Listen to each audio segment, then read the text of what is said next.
स्वाति मालीवाल जी की एक वीडियो सामने आई, मुख्यमंत्री आवास के ड्राइंग रूम की वीडियो सामने आई। उस वीडियो को पूरे देश ने देखा। उस वीडियो में स्वाति मालीवाल जी साफ साफ कह रही हैं कि मैंने 112 कॉल कर दिया है और पुलिस आने वाली है। तो उनके अपने शब्दों से ये स्पष्ट है कि जिस समय का वो वीडियो है वो उस समय के बाद का है जहां पर वो क्लेम कर रही हैं कि उनके ऊपर हमला हुआ। लेकिन उस वीडियो को देखकर साफ साफ नजर आ रहा है कि स्वाति मालीवाल जी के ना कपड़े फटे हुए हैं, ना स्वाति मालीवाल जी दर्द से कराह रही हैं, ना स्वाति मालीवाल जी के सर पे चोट लगी हुई है। जो सारी बातें स्वाति मालीवाल जी ने अपनी शिकायत में कही हैं, जो स्वाति मालीवाल जी ने एफआईआर में दर्ज करवाई।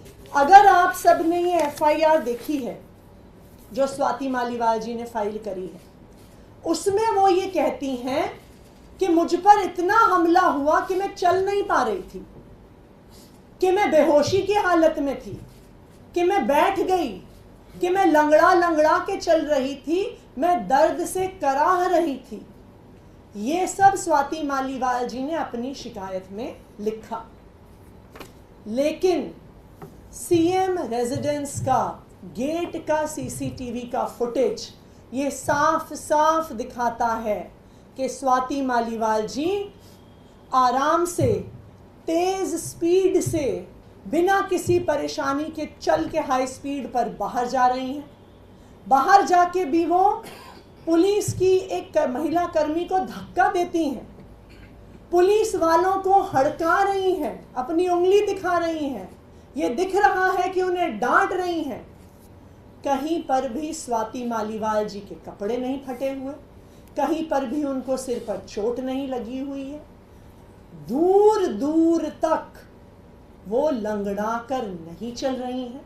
जब से ये वीडियो सामने आए हैं, जब से ये षड्यंत्र सामने आया है, कई लोग हमसे पूछ रहे हैं कि आप कह रहे हैं ये भारतीय जनता पार्टी का षड्यंत्र है, तो स्वाति मालीवाल जी का भारतीय जनता पार्टी से क्या लेना देना है?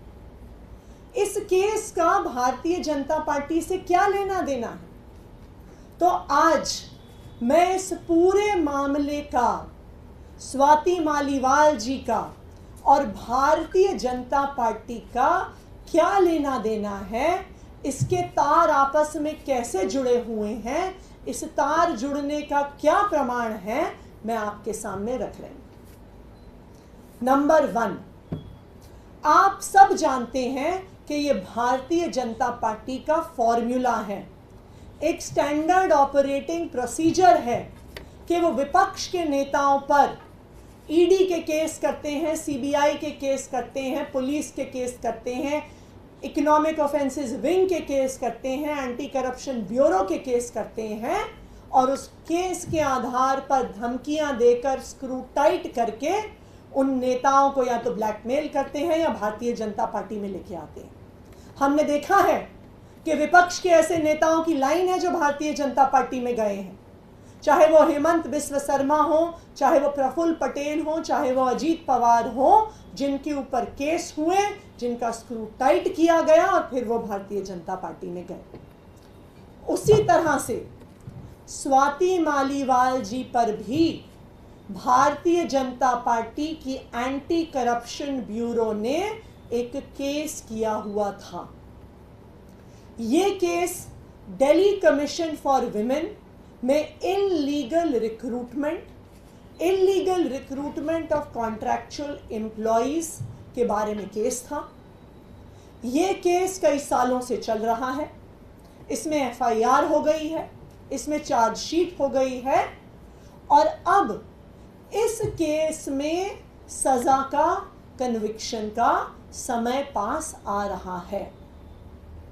हमारा ये मानना है कि इसी केस को आधार बनाकर, जेल की धमकी देकर, सजा की धमकी देकर स्वाति मालीवाल जी पर दबाव बनाया जा रहा है, उनको इस षड्यंत्र का हिस्सा बनाया जा रहा है, क्योंकि ये भारतीय जनता पार्टी का स्टैंडर्ड ऑपरेटिंग प्रोसीजर है, number 1। Number 2, Bharatiya Janata party का इन्वॉल्वमेंट कैसे दिख रहा है, उनकी पूरी मशीनरी MHA से दिल्ली पुलिस तक कैसे काम कर रही है, उसका दूसरा प्रमाण कल 30 हजारी कोर्ट के सामने आया।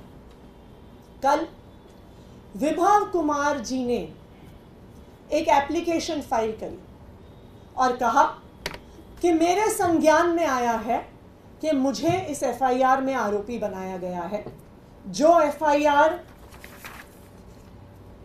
पिछले 2 दिन से सारे मीडिया वालों के पास है।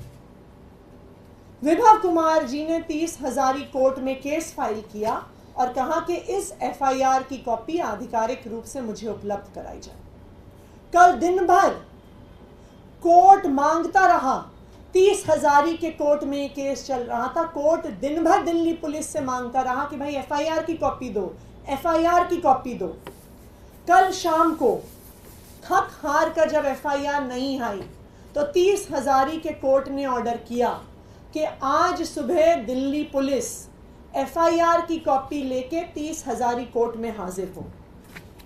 और अब आप देखिए कि आज सुबह दिल्ली पुलिस कोर्ट में एक जवाब देती है, जो हम आपसे शेयर करेंगे, कि ये FIR बहुत सेंसिटिव है, इसलिए इस FIR को हम कोर्ट में जमा नहीं कर सकते, हम आरोपी को नहीं दे सकते।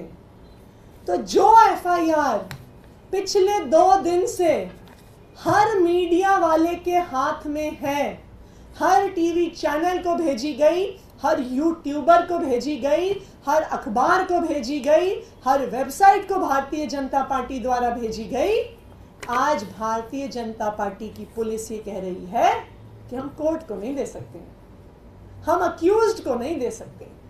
ये क्या दिखा रहा है कि ये भारतीय जनता पार्टी की साजिश SHO सिविल लाइन से नहीं चल रही है, ये साजिश कमिश्नर पुलिस से नहीं चल रही है, ये साजिश सीधा MHA से और होम मिनिस्ट्री से चल रही है। इस केस को सीधा भारतीय जनता पार्टी के हाईएस्ट लेवल से मॉनिटर किया जा रहा है, चाहे वो उस केस को मीडिया में चलाना हो और चाहे ये कहना हो कि हम आरोपी को FIR नहीं देंगे। नंबर 3, विभव कुमार जी ने 24 घंटे पहले एक दिल्ली पुलिस में एक काउंटर कंप्लेंट दर्ज करी।